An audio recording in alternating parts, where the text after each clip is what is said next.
request the Honorable President of India to light the lamp to mark the historic inauguration of the IIC's Diamond Jubilee celebrations.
For you will be done. Sorry.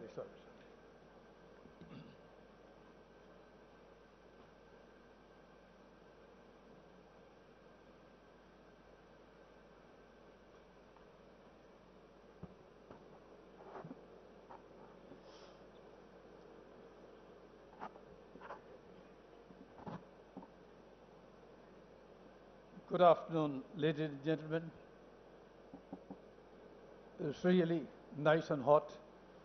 I wish it were not so, but this is the season and we organize this function outdoors, essentially to be able to accommodate a larger gathering than we could indoors. Shri Ramnath Kovind, Honorable President of India, members of the Board of Trustees, members of the Executive Committee, Director, staff of the Centre, all the distinguished members and their guests who are present here today. It is my great pleasure and a sense of great privilege that I stand here to welcome Rashtrapati Ji, with whom I have had the privilege of working for several years. As the first citizen of India, he is also the senior most honorary member of the India International Centre.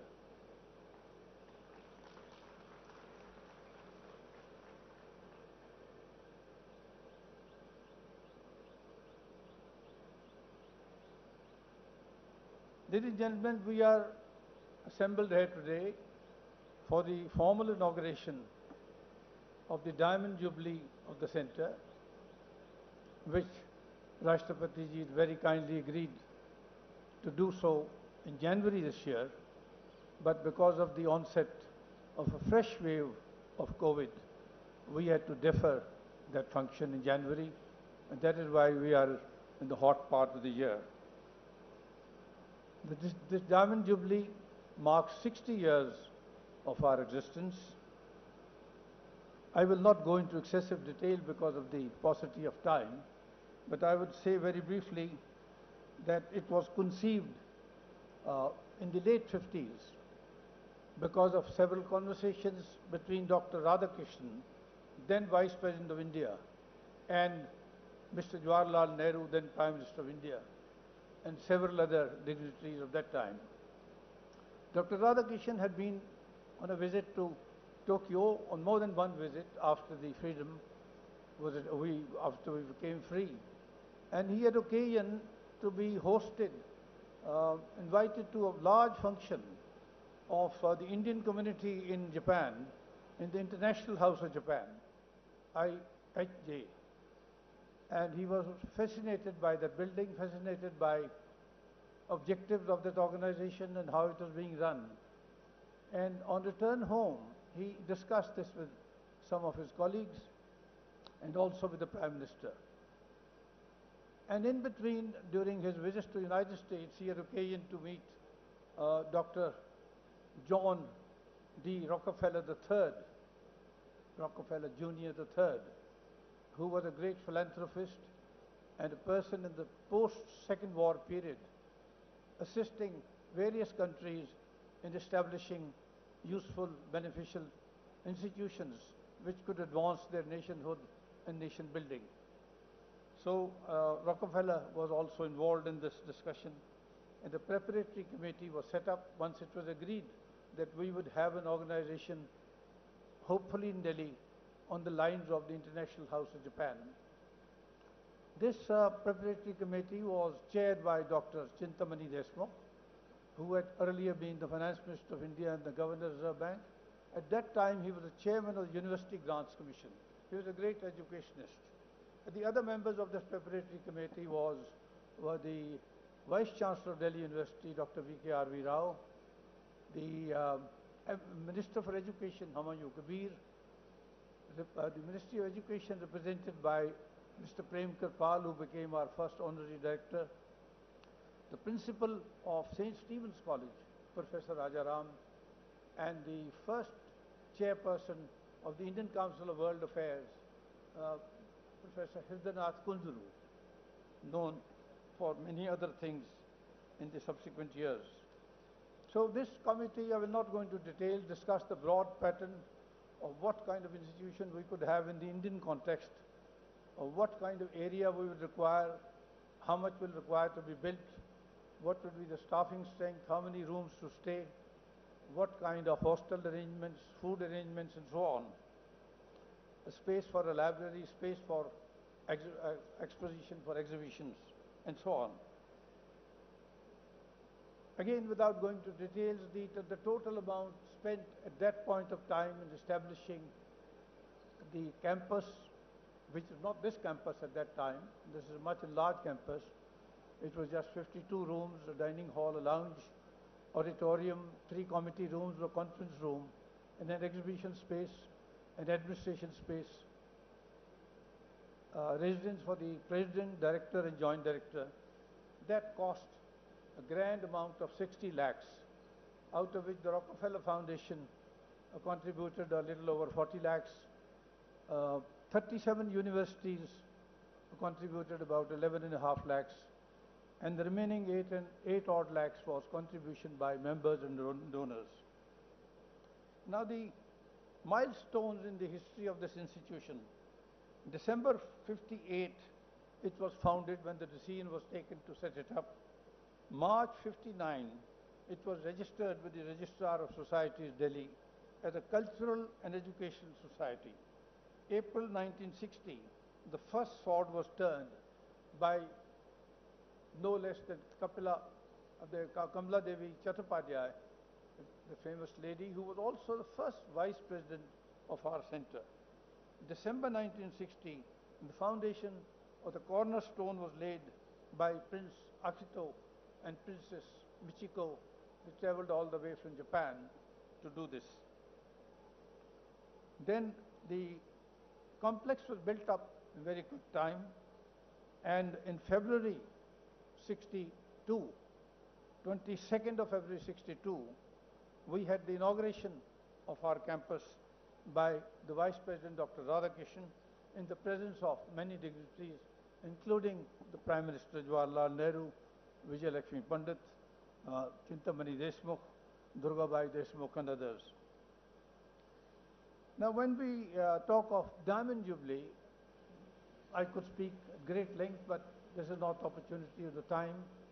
I would say that we could look rapidly back and say, where did we begin and where have we reached in these past 60 years? The essential, very brief objective of the India International Center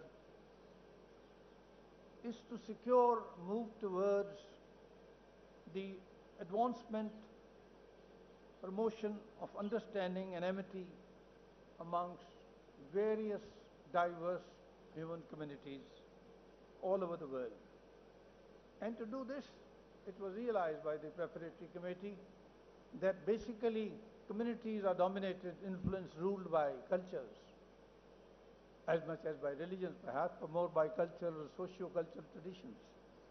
So it was decided that this institution would facilitate, do all that is necessary to study and understand past and present cultures all over the world.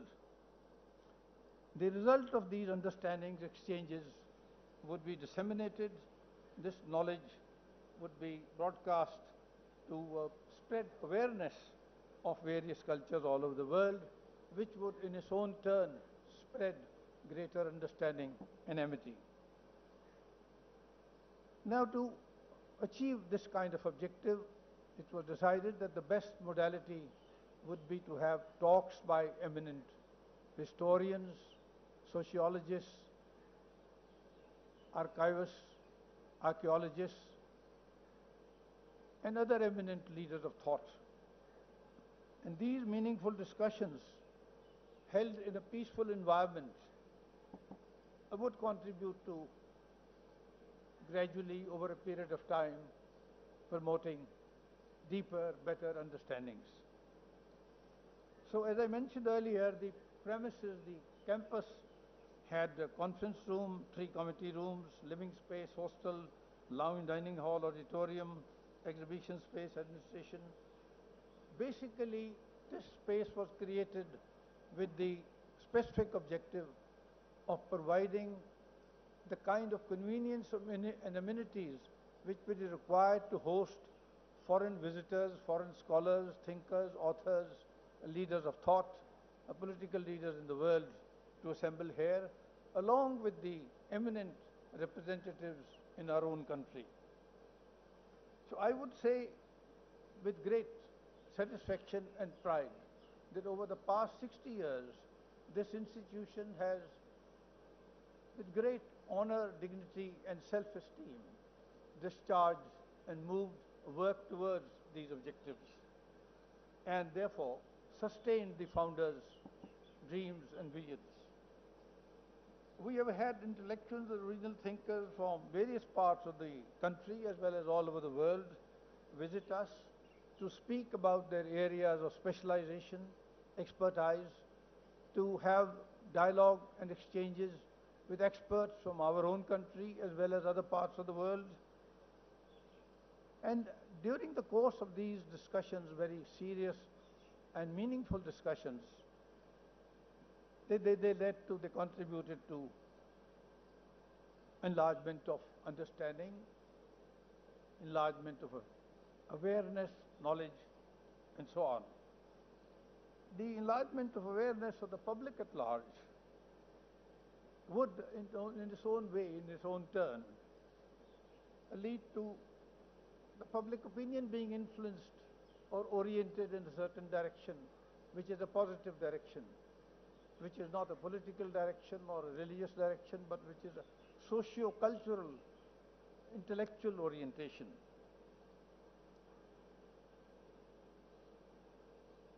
I would look back at my own time association with this institution, which goes back to 4.5 decades. I had the privilege of working for this institution for nearly 9 years. And I recall in those days, times have changed now, this is not the current pattern, that world-renowned scholars, researchers, authors would be very keen, seek to come and stay with us for several months, several weeks. And one of the great lawyers, constitutionalists I remember who stayed several months with us in my time was Grenville Austin. He's written the most notable work on the working of the Indian Constitution. I would say further that besides talking about the past, our institution, as of today, remains deeply committed to continue and carry out, sustain serious dialogues on various important national and global issues. As you see today for yourself, we have various world events which are now generating growing tension around our country, in our neighborhood, far beyond, in Eastern Europe, and so on. And during the past 6 decades, again without going into excessive detail, I would say the renowned Nobel laureates, historians, great culture experts, great leaders of society, political leaders of countries, they have visited us and spoken here in the auditorium. We didn't have the Kamala Devi block at that time, and left an imprint of what they spoke about. Among those I remember who came here offhand, Lee Kuan Yew of Singapore, Archbishop Desmond Tutu, Julius Nyerere,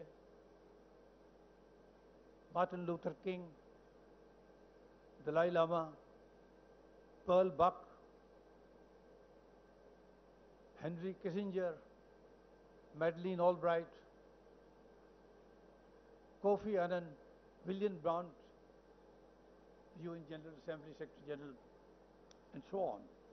They all left their imprint on the thought process in the national capital, and the intellectuals and members of our institution who heard them, who were researching in certain areas, they were enormously benefited by these visits. Now, besides our program activities, we have the lifeblood of our institution, the program activities. We have a journal called the IIC Quarterly, which is known the world over. Now, in the last 3 years, we have put it online, and people, scholars, people at large read it all over the world. Every issue contains contributions of known eminent scholars, authors, and researchers.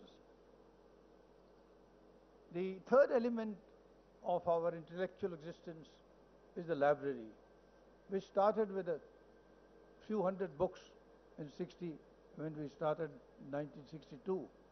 Today we have nearly 55,000 volumes, essentially on selected subjects, selected themes, aspects, not a library at large. I would say it's a semi-specialized library, and along with the university libraries in the capital city, provide a very good resource for the researcher. Now, a word or two about the physical side of our institution. The Plaza Martin King, the Gandhi Martin King Luther Plaza, devoted to two great apostles of non-violence. This was inaugurated by the then Prime Minister in 1970. In December 96, the Annex, which is our younger building across the road, this was inaugurated to create more space for stay as well as conferences. In March 2011, the major block here, Kamala Devi block, more conference rooms, more committee rooms, exhibition space were inaugurated. Now, since I've crossed my time, I'll end up by, with the permission of the Honorable President, quoting Dr. Radhakrishnan in his inaugural speech that he delivered when he inaugurated IIC. I quote, "It is in troubled times that we should strive for serene contemplation, for lucid and orderly thinking, for beauty, harmony, wisdom. A center like this has the setting for such activities. By organizing seminars, cultural exchanges, serious discussions on the problems which face the world, it will help to order our thinking and refashion our society. I have no doubt that the center will help to advocate all those who come under the influence in international responsibilities and in the application of values of other cultures." At the same inaugural function, The Prime Minister gave a long speech, but I'll just read out one paragraph. Quote, quote begins, "It surprises me. Now it is here." He's referring to IIC, saying now it has been established. "To realize that we did not have it previously, because the world today is so constituted that there can be no escape from international cooperation. This international center will, of course, not change the nature of the world, but it will help in the process, which is very essential today." And I would say these remarks, these observations are as relevant today as they were 60 years ago. I would conclude by thanking all the past presidents, all the past trustees, and others who contributed to the management of the center and for keeping this great institution alive and on track. I could say that today IIC is perhaps the only apolitical institution in the entire country where leaders, thinkers, authors of very varied convictions consider it a matter of great pleasure and pride to sit on the same dais to debate contentious issues in an amicable fashion. And at the very end, yet once again, I would express my personal gratitude to Honorable Raksha Mantri ji for very kindly agreeing to be with us here this evening. Thank you, sir.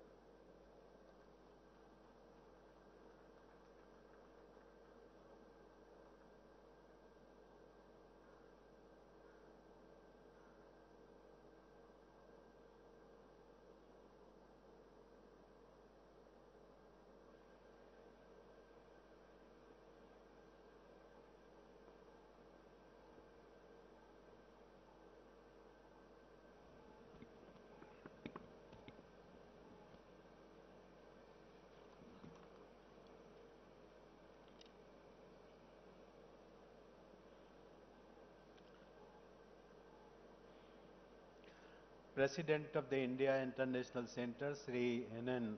Boraji, Director, Sri K.N. Srivastavaji, distinguished guests, ladies and gentlemen, dear friends. It is my pleasure to be here among you for the inaugural function of the Diamond Jubilee celebrations of the IIC. Our capital has a long-standing tradition of rich cultural exchanges, which the IIC has been enriching for the past 6 decades.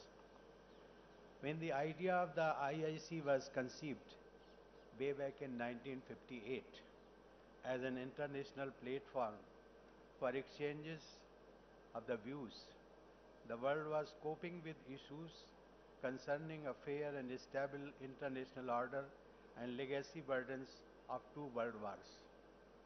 The process of decolonization was underway in Asia and Africa, with new aspirations influencing the emerging international order. As the contemporary world is going through a phase of transition, forums like the IIC become all the more relevant. The decades immediately after the independence of our country were marked by new institutions that included the IIC. Several eminent persons such as Dr. S. Radhakrishnan, Pandit Jawaharlal Nehru, John D. Rockefeller, Dr. C. D. Deshmukh and Srimati Kamala Devi Chattopadhyay helped actualize that vision. Crown Prince Akihito of Japan laid the cornerstone for the building in November 1960, underlining the institution's international character. It is also a happy coincidence that the Center's Diamond Jubilee and completion of 70 years of India-Japan diplomatic relations are happening this year. Dear friends, the IIC's international character also found a beautiful expression in the design of its building. Architect Joseph Allen Stein had designed several famous buildings in the capital, but the IIC in the vicinity of Lodi Gardens commands a unique significance. The founding of this institution was done by women and men with a vision of India's future and its role in a world of international cooperation. The IIC stands for a vision of India as a vibrant democracy where it is possible to initiate dialogue in an atmosphere of amity and understanding with national and international participation. The founders of this institution had the foresight to see what could unfold in the years to come and how the IIC could be a part of developments in a new nation and also contribute to debates globally. Such debates have kept pace with time.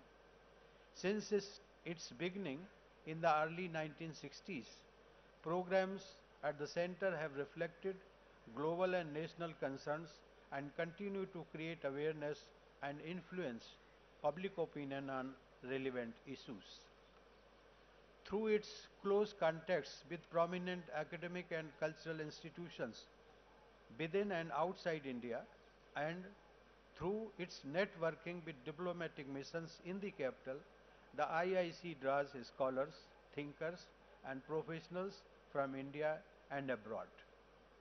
The list of speakers who have addressed audiences at the IIC is diverse and includes thinkers, activists, statesmen, and opinion makers.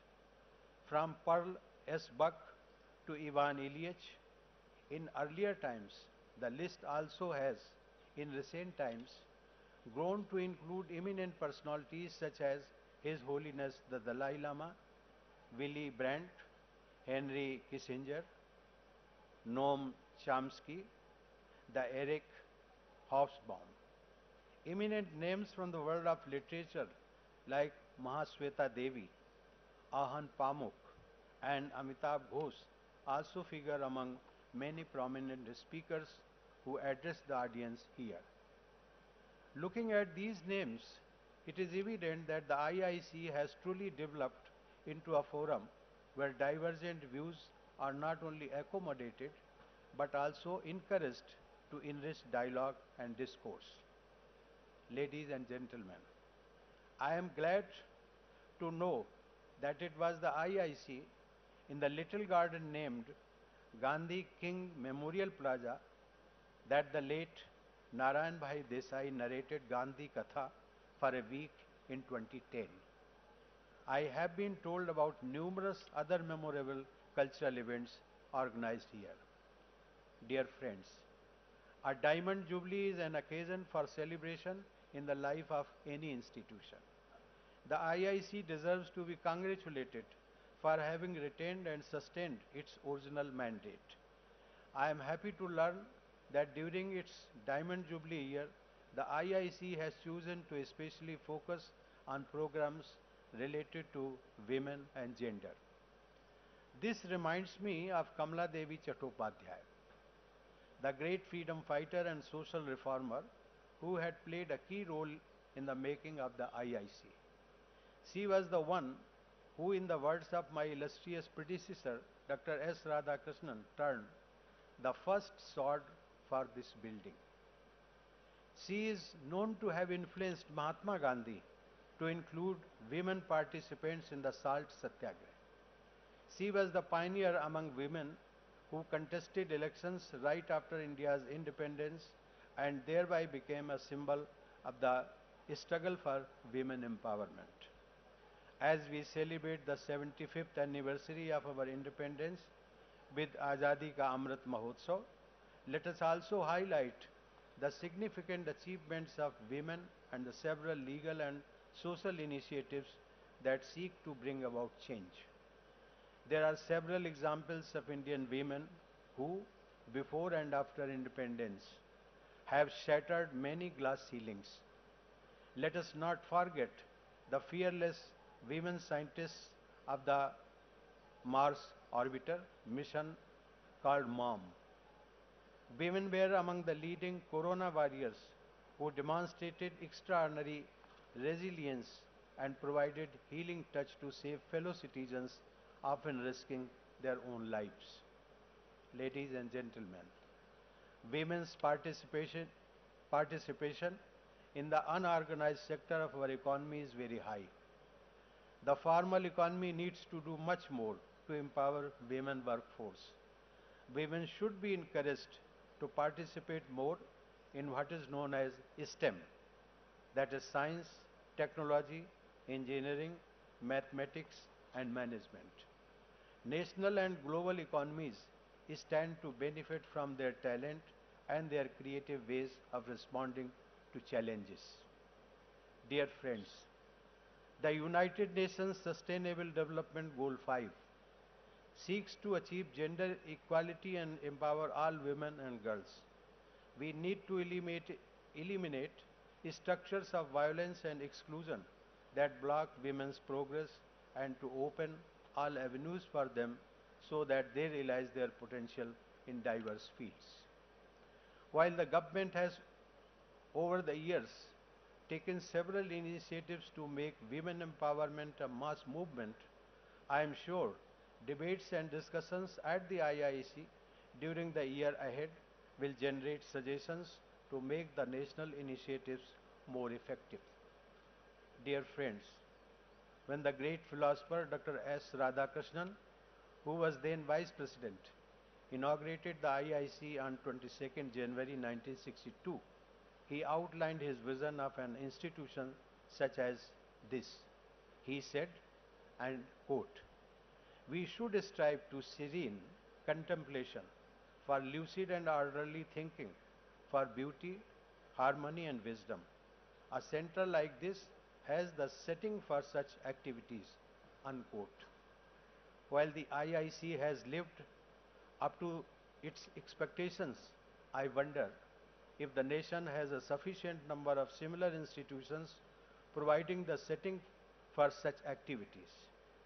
Of course, there have been many institutions, some older, many newer, providing a platform to thinkers, scholars and artists to come together and exchange views. Metropolitan cities such as Mumbai and Bengaluru, as well as traditional centers such as Varanasi and Prayagraj, have nurtured intellectual dialogue. But the practice, it seems, has remained restricted to certain geographies. In the Diamond Jubilee year of the IIC, I wish there were hundreds of IICs across India, in several states and small towns, setting high standards of debate and discussion. Just as the IIC has not remained an ivory tower, the new centers too would be engaged in the task of making the world a better place through the use of reason. India has had a widespread tradition of Vad Vivad and Samvad. India's ancient philosophy, called Darshan, is often acknowledged to be far more subtle and robust than the best of philosophical works produced elsewhere. Today, we need to reconnect with that heritage. I find that the people, especially the youth, are keen to learn more, not only in terms of facts, but also in terms of tools of critical thinking necessary to arrive at truth. Ladies and gentlemen, today I remember the late Sri Soli Sorabji for his great contribution to this institution. I congratulate the Board of Trustees, the Executive Committee and other past and present office bearers of the IIC on the occasion of its Diamond Jubilee. I recall with appreciation the performance of Sri N.N. Bora, who was Governor of Jammu and Kashmir. I also feel happy to note that after taking over as the President of IIC, he has brought about transformational changes.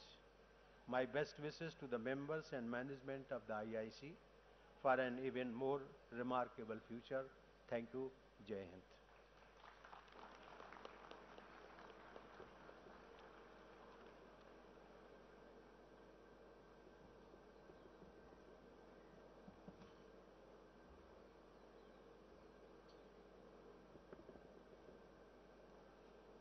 Honorable Rashtrapati Ji, Honorable Sri N. Vora, President of India International Center, Honorable Trustees, Members of Executive Committee of IIC, ladies and gentlemen, it is my proud privilege to propose a vote of thanks.